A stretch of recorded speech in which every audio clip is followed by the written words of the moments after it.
Hola, bienvenidos de nuevo a mi canal.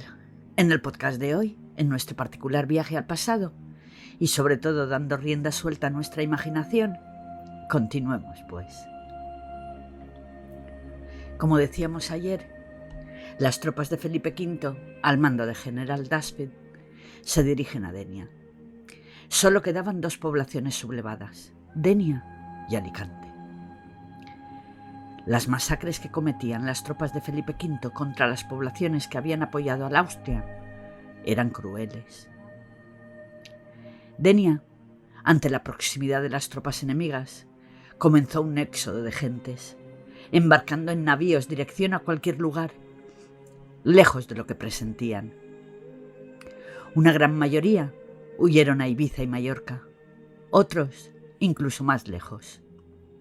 Los nobles marchaban junto a sus familias. Las monjas de las Agustinas se repartieron por diversos conventos de las islas. Los exiliados de Xàtiva y otras poblaciones. Soldados que convencían a sus mujeres que se pusieran a salvo. Todos embarcaban hacinados y desesperados. Los frailes y el clero también embarcaron por no querer ver el horror de la destrucción. Chabás nos dice: era un espectáculo triste el de aquel pueblo que dejaba sus hogares y haciendas y pasaba a tierras extrañas, donde habría que trabajar con sus manos para poder sustentar. Pero no todos huyeron. Hombres y mujeres valientes quedaron para defender sus tierras, sus hogares, y que dieron sus vidas por lo que creían la libertad. Defendiendo Denia, había unos 1.500 soldados ingleses y portugueses, junto a un ejército de valientes voluntarios de unos 3.000 hombres, mujeres y jóvenes, 24 cañones de bronce y 26 de hierro, situados en las baterías del castillo, municiones, armamento y alimentos en gran cantidad. El convento de franciscanos había sido fortificado utilizando las antiguas murallas y torres árabes que iban en paralelo al mar, asegurándose la comunicación del castillo a través de la Puerta del Rey o Socorro de la Vila Bella con el mar y el convento. Las tropas se acercaban por el camino de Gandía a Denia el 1 de noviembre de 1708. Los de Denia veían desde la seguridad de sus murallas cómo llegan en tal número, formados y con artillería de largo alcance. La defensa del castillo la ejercía el capitán inglés Peterborough. Las tropas portuguesas, junto a los de Denia, se preparaban para el ataque en la primera defensa de la ciudad y sus puertas, sobre todo protegiendo la entrada del mar, desde donde seguían recibiendo ayuda protegidos desde el fuerte del convento de San Antonio. El arrabal del mar, el creciente y hasta ese momento próspero barrio Baix-la-Mar. Las tropas francesas al mando del general Dashfield se asentaron cerca de la basa, plantando el campamento general y centro de operaciones en el camino hacia Santa Paula, donde tenían agua y una visión completa de la ciudad, controlando todos los caminos. Estratégicamente, los 15.000 hombres se dividieron en pelotones, formando regimientos y rodeando la ciudad. Denia estaba sitiada. Entre la noche del 7 y 8 de noviembre, en una sola noche, se abrieron trincheras y se asentaron baterías dirigidas a la ciudad. En la zona del Camp Roig comenzó un fuerte ataque con toda la artillería dirigida a las murallas de la Puerta de Tierra, al tiempo que los de Denia intentan defenderse con artillería. Tal fue el violento ataque desde aquel punto que las murallas fueron seriamente dañadas, abriendo una brecha desde donde podía pasar el enemigo. Dashfield, llevado por su sed de venganza y vilmente, aprovechó el momento del cambio de guardia para dar la voz de asalto, y con la espada desenvainada, los soldados entran en la ciudad. Los de Denia, ante el ataque a traición, disparaban valientemente, defendiendo casi sin apuntar al continuo griterío de los atacantes que los pilló de improviso. Defendieron con su vida, mientras los portugueses encargados de la defensa de la ciudad se retiran poniéndose a salvo al interior de la muralla de la Vila Bella. 2 horas de batalla le costó al general Dashfield tomar la ciudad. El 12 de noviembre, las tropas francesas entran a la ciudad. Comienzan una masacre indiscriminada, saqueos en las viviendas y la quema de casas de la ciudad. Abren trincheras y siguen los bombardeos que paraban las fuertes murallas. La estrategia que utilizaba Dashfield era debilitar mentalmente al enemigo, con continuos disparos de artillería, sin entrar en batalla, pero bombardeando desde cualquier posición, sin que el enemigo pudiera responder. Tomada la ciudad, Dashfield pone su empeño en el convento con la finalidad de seguir abriendo trincheras y bombardear desde ese punto la Vila Bella y el castillo. La puerta del Rey Socorro permitía aún a los de Denia recibir desde el puerto, a través de la calle Pont y su puente de madera, alimentos, municiones y pertrechos, con la finalidad de prolongar la resistencia del asedio. El día 15, los esfuerzos de los vecinos de Denia y sus defensores ya hacían mella, pero seguían defendiendo y siguiendo los movimientos del enemigo desde el castillo y rechazando cada ataque. Tenían suficiente munición. Lo que faltaban eran brazos para tan gran número de franceses. Las bombas iban cayendo en la vila. Una de ellas dio de lleno en la iglesia, destruyéndola completamente, dejando solo el campanar. Finalmente, cae el convento de San Antonio, donde se parapetan las tropas enemigas. El territorio estaba en manos francesas. Los de Denia ya no tenían comunicación por mar, rodeada de trincheras que atravesaban edificios y que se comunicaban entre sí, donde se parapetaban los soldados. Dashfield terminó herido en una pierna, pero lo que realmente tenía herido era su ego. ¿Cómo era posible que un puñado de civiles resistieran los duros bombardeos? El día 17, las tropas francesas, entre trincheras, instalan una batería de 16 cañones y 9 morteros repartidas entre el convento y el Carrer Pont. Entre las tropas del general Dashfield hay oficiales ingenieros que aplican los sistemas de asedio, avance y ataque a las plazas fuertes. Estas baterías estaban destinadas y dirigidas a la Vila Bella. Los cañones dirigidos al portal de Rey Socorro y los morteros al castillo. Finalmente, a la orden del general Dashfield, comienza un ataque decisivo, un estudiado plan donde todas las baterías a la vez lanzaron una sucesión de bombas y morteros dirigidos al palacio, a la vila y a la fortificada puerta del Rey del Socorro.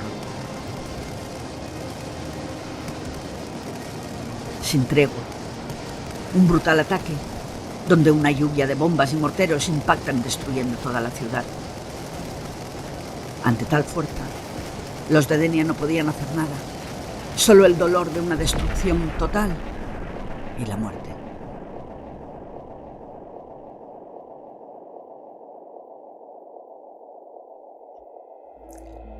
Ante tal impotencia, sin más, se entregaron y capitularon el 17 de noviembre de 1708.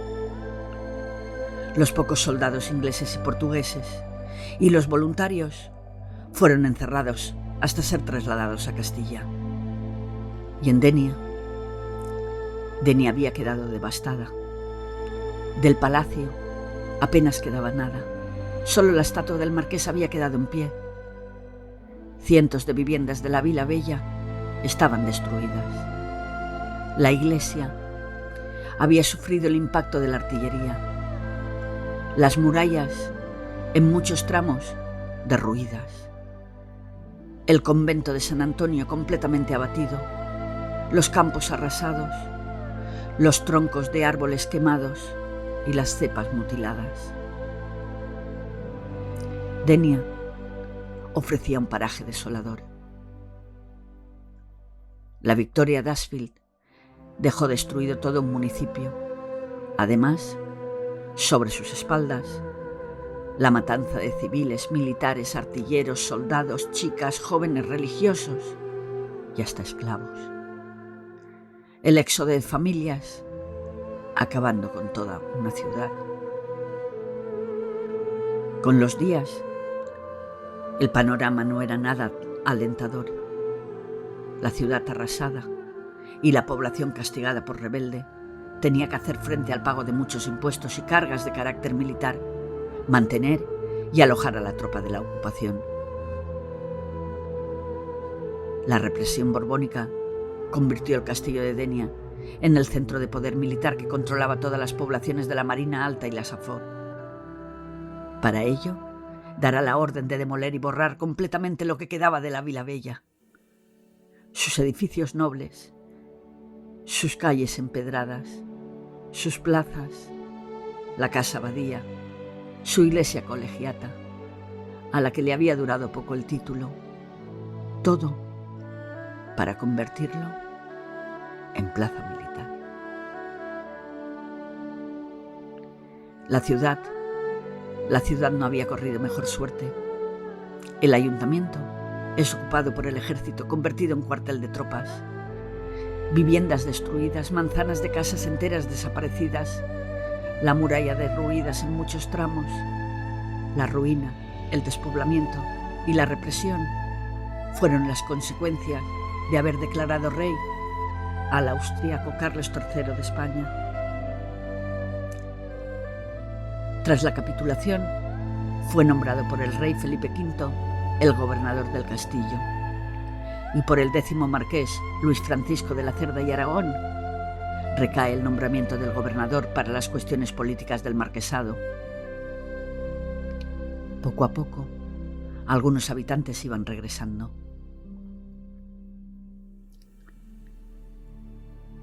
Nos dice Chabas: siempre los principios son oscuros y los orígenes de la ciudad envueltos en tinieblas. Más que nunca, esto es verdad cuando tratamos a Denia.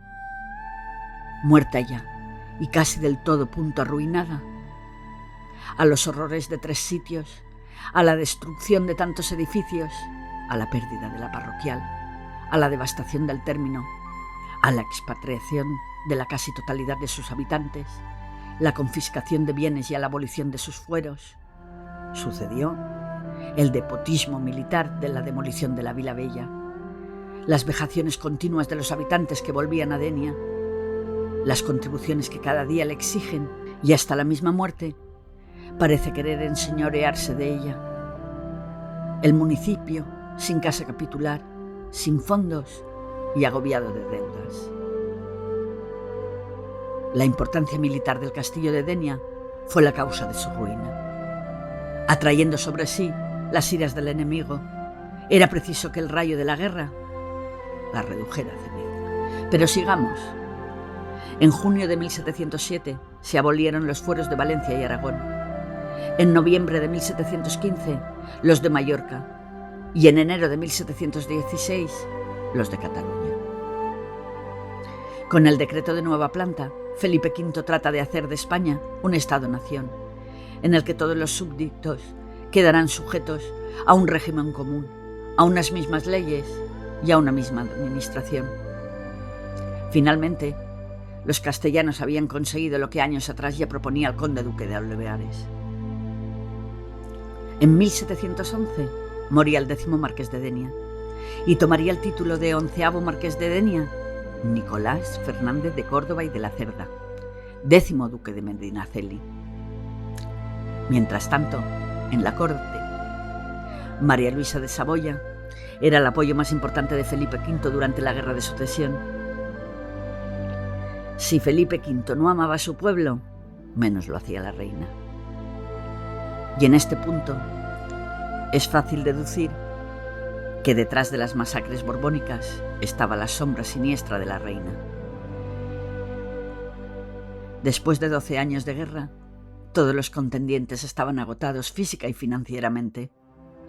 Finalmente, se unieron en Utrecht para negociar la paz. Los ingleses propusieron una solución salomónica: Cataluña reconocía de nuevo a Felipe V y el Borbón los perdonaba y prometía respetar las constituciones catalanas. Y estando en aquel punto, apareció la reina y proclamó que era capaz de lanzar a sus hijos por el balcón de palacio antes que perdonar a los catalanes. La proclama de María Luisa provocó el enfado de Luis XIV, su tío, que ya no tenía ni un franco en el cajón para continuar la guerra. Y el Borbón francés decidió que la monarquía hispánica pagara la estupidez de María Luisa y de Felipe con compensaciones territoriales y económicas que resultaron ruinosas para el reino español. Así que las potencias internacionales aceptaban la victoria de Felipe V a cambio de unas condiciones bastante deplorables para España, entre ellas la cesión de regiones tradicionalmente nuestras como Flandes, Milán, Nápoles, Cerdeña o Sicilia, por no hablar de Menorca y Gibraltar.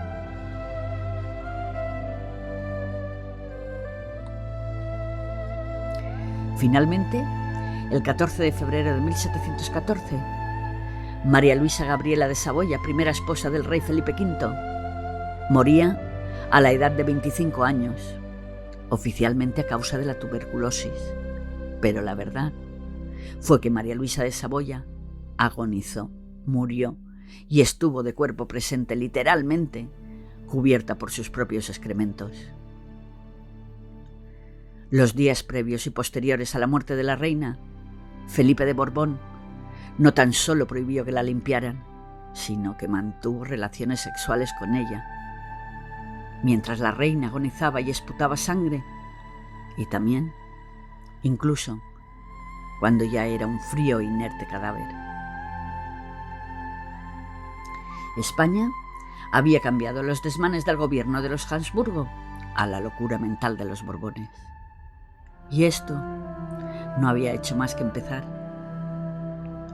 Felipe V no perdió el tiempo en volver a contraer matrimonio pocos meses después con Isabel de Farnesio, con la que tendrá 7 hijos, una reina ambiciosa, irracional, tozuda y belicista, sin importarle lo más mínimo los costes y consecuencias de sus hazañas. El marqués de Denia, gentilhombre de cámara de Felipe V, será el elegido para llevar la joya y recibir en su nombre a la nueva esposa del rey, apodándola la Parmesana. En 1724, el rey abdica en favor de su hijo, Luis I el Breve, ya que su reinado solo durará 7 meses. Parece que por una repentina muerte de viruela, volviendo Felipe V al trono. Pero sigamos. Denia poco a poco se recupera. Van retornando los vecinos y se llega a un consenso con las deudas y fuertes impuestos. Desde la guerra, la iglesia del Loreto es la que oficia en la ciudad. La economía se va recuperando con la reconstrucción de edificios y llegada de nuevos vecinos. En 1730 parece que ya había cerca de 236 habitantes. Se comienza a construir una nueva iglesia parroquial. El 19 de marzo de 1734 se puso la primera piedra de la iglesia de la Asunción. Algunos comercios comienzan de nuevo a andar y el convento de franciscanos se reconstruye, oficiando de nuevo en 1743, el mismo año de nacimiento que el autor del Llobarro, Monsen Francisco Palau.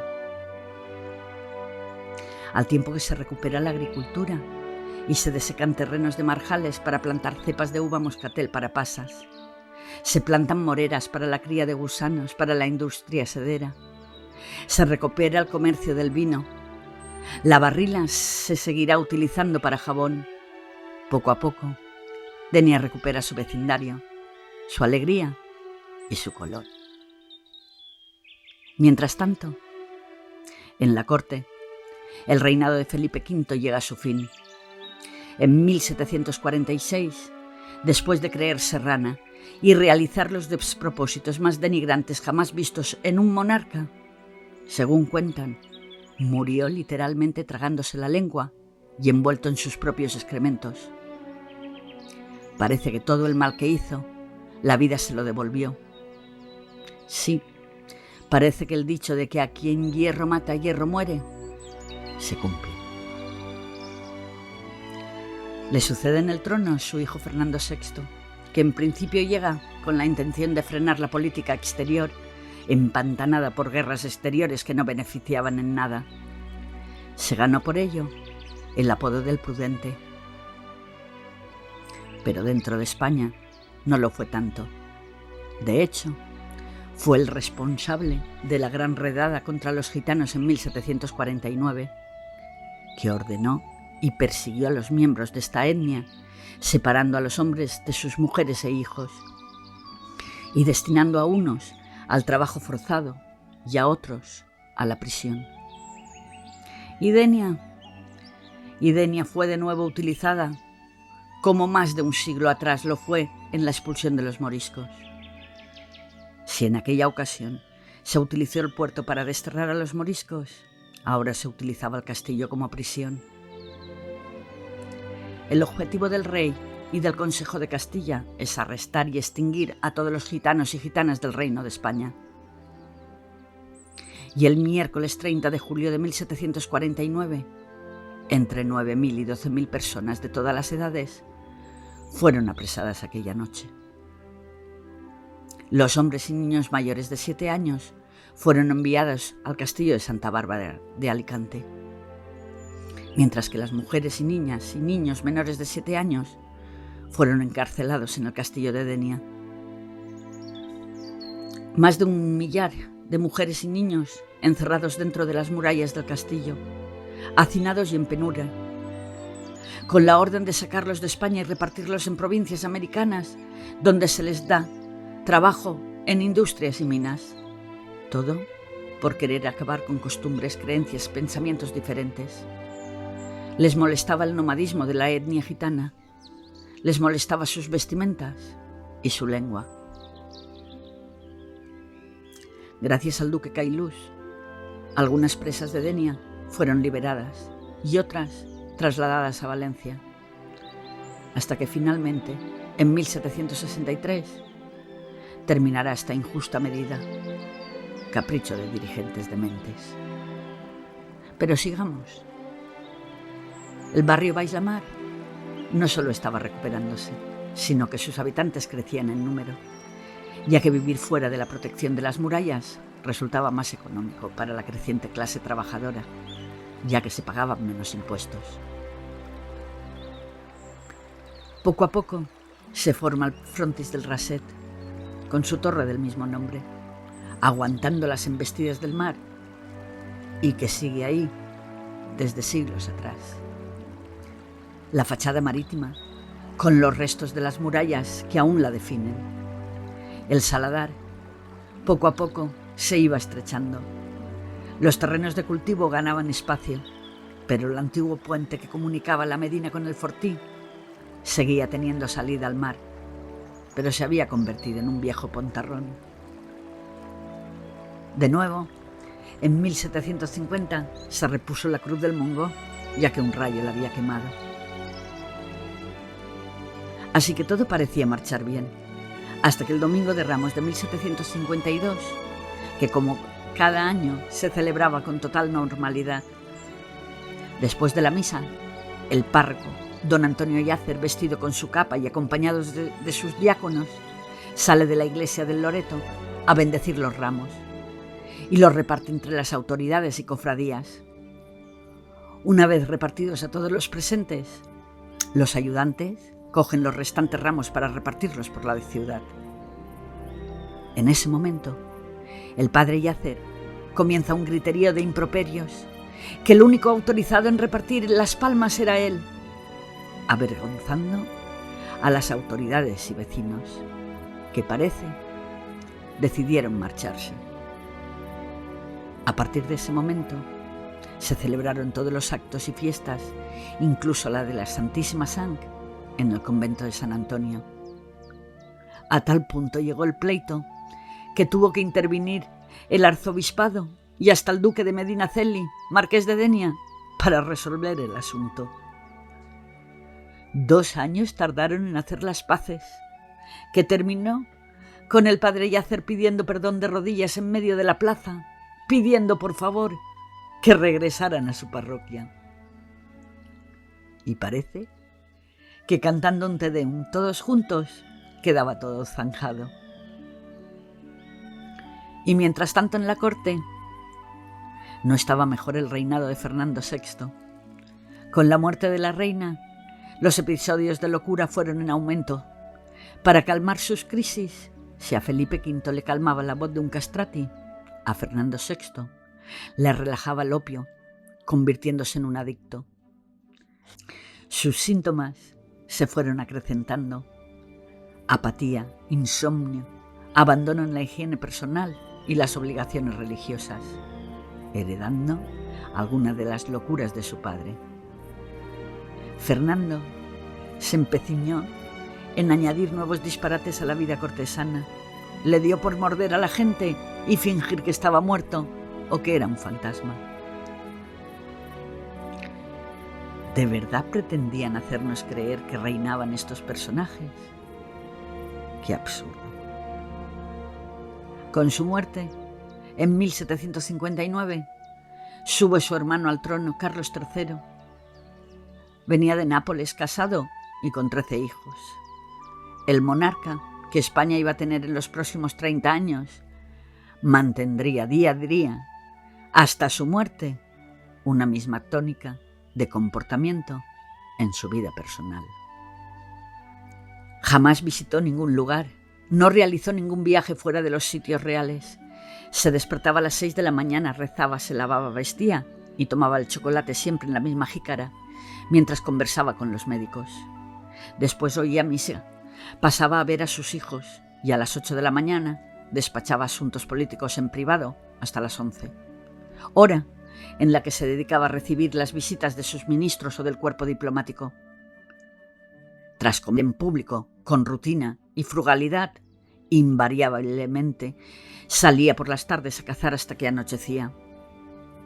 Vuelto a palacio, departía con la familia, volvía a ocuparse de los asuntos políticos y a veces jugaba un rato a las cartas antes de cenar.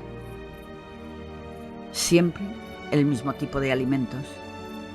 Después venía el rezo y el descanso. A diferencia de otras cortes europeas del momento, la de Carlos III se comportó siempre con una evidente austeridad. Reformó y modernizó la capital de España. Construyó la Cibeles y la Puerta de Alcalá. Firmó el Reglamento de Libre Comercio con América en 1778, cosa que benefició a Denia.